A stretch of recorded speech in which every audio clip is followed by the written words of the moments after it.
राधे राधे राधे राधे। जय श्री कृष्ण, जय श्री कृष्ण।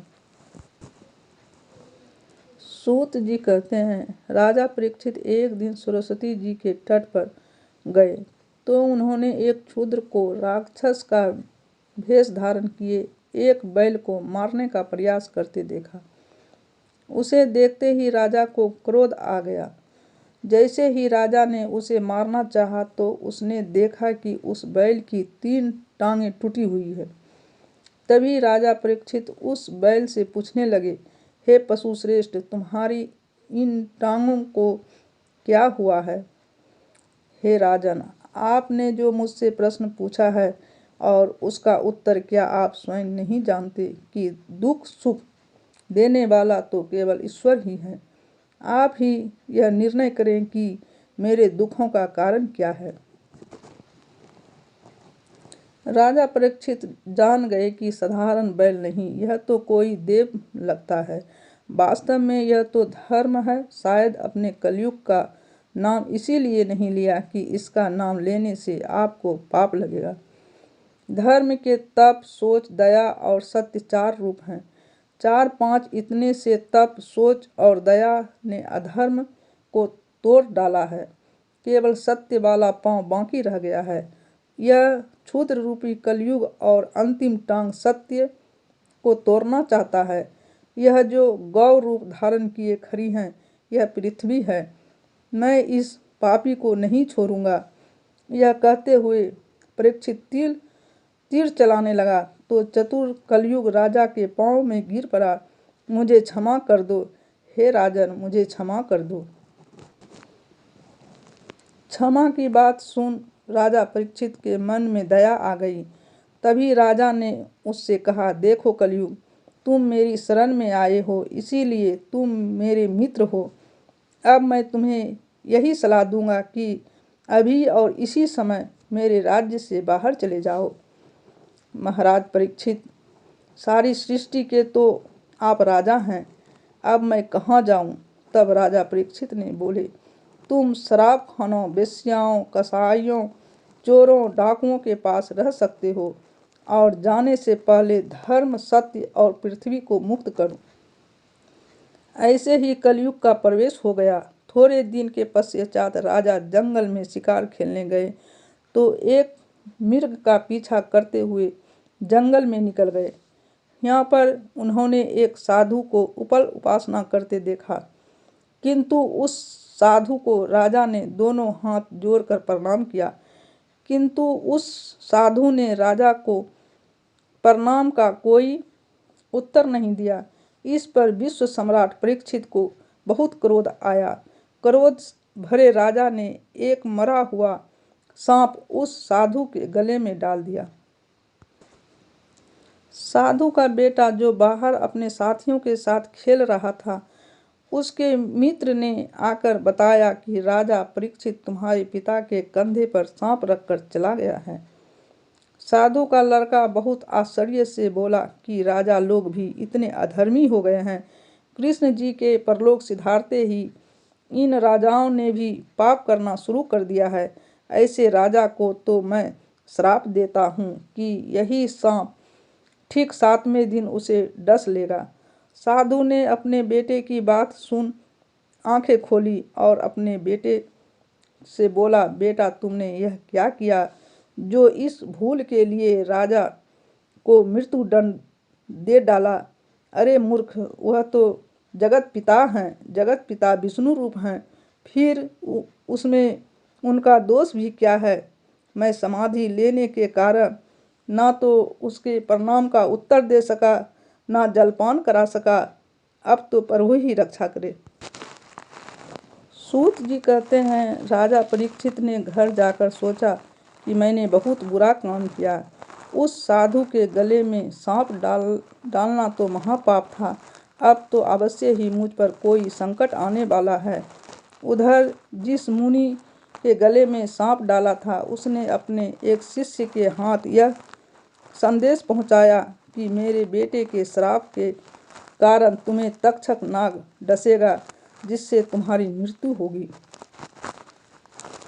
राजा ने जैसे ही मुनि का संदेश सुना तो वह उसी समय गंगा तट पर जाकर प्रभु की उपासना करने लगा। वहाँ बैठे सब ऋषियों मुनियों से राजा ने हाथ जोड़कर प्रार्थना की कि आप लोग मेरे मरने के पश्चात भजन करते रहें और मेरी आत्मा की शांति के लिए ईश्वर से प्रार्थना करते रहें। तभी सुखदेव मुनि राजा के निकट आए।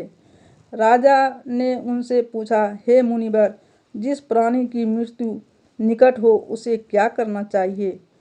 राजा का यह प्रश्न सुन सुखदेव जी बहुत प्रसन्न होकर कहने लगे।